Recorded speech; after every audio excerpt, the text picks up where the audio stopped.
সকাল বন্ধুরা, সকালের দিন মঙ্গলময় হোক, ভগবানের কাছে এই প্রার্থনাই করি। আজকে যে ভিডিওটা তোমরা দেখছো এটা হচ্ছে পঞ্চমীর দিনকার ভিডিও। দেখো সকাল সকাল কীরকম বৃষ্টি নেমে গেছে। এখানে কিন্তু প্রত্যেক দিনই মোটামুটি কম বেশি বৃষ্টি হয়েছে, আর গাছে কত ফুল হয়েছে। আজকে ব্রেকফাস্টে ছিল ছাতু মাখা। তার কারণ হচ্ছে একটু রান্নার ঝামেলাও ছিল, আর বরেরও একটু ছাতু মাখা খেতে ইচ্ছা করছিল, সেই কারণে বললো একটু ছাতু মাখা করো। ও আবার এরকম ছাতু মাখা খেতে খুবই পছন্দ করে, তবে আমি সেরকম ছাতু মাখা পছন্দ করি না। তার কারণ হচ্ছে ওর মধ্যে কাঁচা পেঁয়াজ থাকে, তো আমি ছাতুর শরবত খেয়েছি।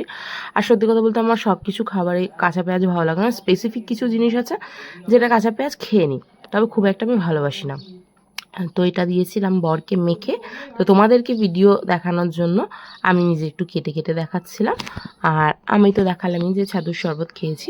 আজকে দুপুরে লাঞ্চে বানিয়েছিলাম বেগুনিটা ঠান্ডা হয়ে গিয়ে চুপসে গেছে, আর বানিয়েছিলাম মটর পনির, আর সাথে ছিল জিরা রাইস। যেহেতু পুজো শুরু হয়ে গেছে, আর বাঙালিদের কিন্তু একটা জিনিস বলতে পারো যেটা সব বাঙালিদেরই মোটামুটি থাকে কম বেশি, বেশিরভাগই 90%ই বলতে পারো, যে পুজো মানে কোনো ডায়েটিং না, কোনো কিছুই না, খাবো দাবো ঘুরবো মজা করব। পুজো তো 5টা দিনের, এই 5টা দিন আবার কিসের ডায়েটিং শাইটিং সব বন্ধ। যাই হোক, আজকে দুপুরের লাঞ্চে এটাই রেখেছিলাম।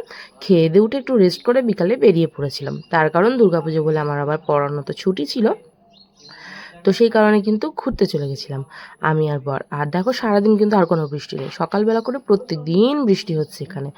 আর আজকে এত সুন্দর লাগছিল বিকেলটা, চারপাশে চারপাশটা এত সুন্দর একটা সিঁদুরে মেঘ করেছিল, আকাশটা দেখেও ভালো লাগছিল।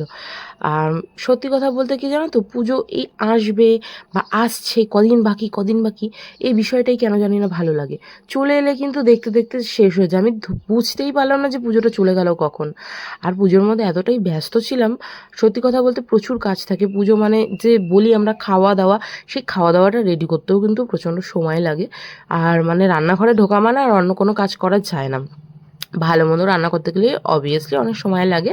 তো সেই কারণে কিন্তু আমি পুজোর ভিডিওগুলো একটাও এডিট করতে পারিনি, আর এখন দেরি করে করে তোমাদেরকে ভিডিওগুলো দিচ্ছি। আর পুজো মানে কিন্তু বাইরের খাবার খেতেই হবে, আর সেটা সবাই কম বেশি খেয়ে থাকে। সত্যি কথা বলতে অ্যাজ সাচ আমি সেরকম বাইরের খাবার পছন্দ করি না, একটু মোমো খেতে পছন্দ করি, তবে মোমোটা পুজোর মধ্যে খুব একটা খাইনি।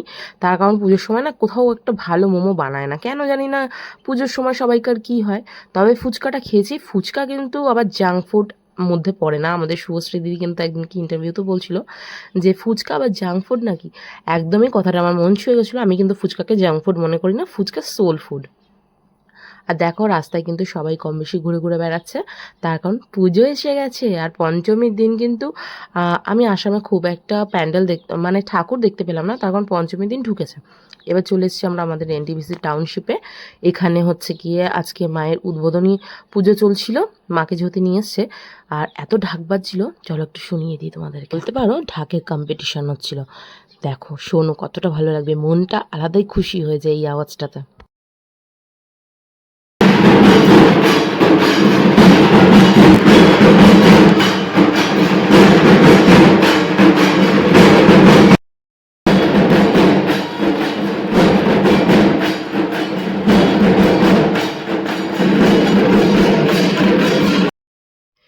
এই একটা সুর শোনার জন্য আমরা বাঙালিরা একটা বছর অপেক্ষা করে থাকি, এই ঢাকের আওয়াজ শোনার জন্য, এই ধুনো দিয়ে প্রদীপ জ্বালিয়ে মাকে বরণ করা দেখার জন্য, সন্ধ্যা আরতির জন্য কিন্তু আমরা পুরো একটা বছর অপেক্ষা করে থাকি। যাই হোক, আবার এসো মা। আমার পঞ্চমীটা তো এইভাবেই কাটলো। তোমাদের ভিডিওটা কেমন লাগলো অবশ্যই কমেন্টের মাধ্যমে জানিও। আজকে ভিডিওটা এখানেই শেষ করলাম, টাটা।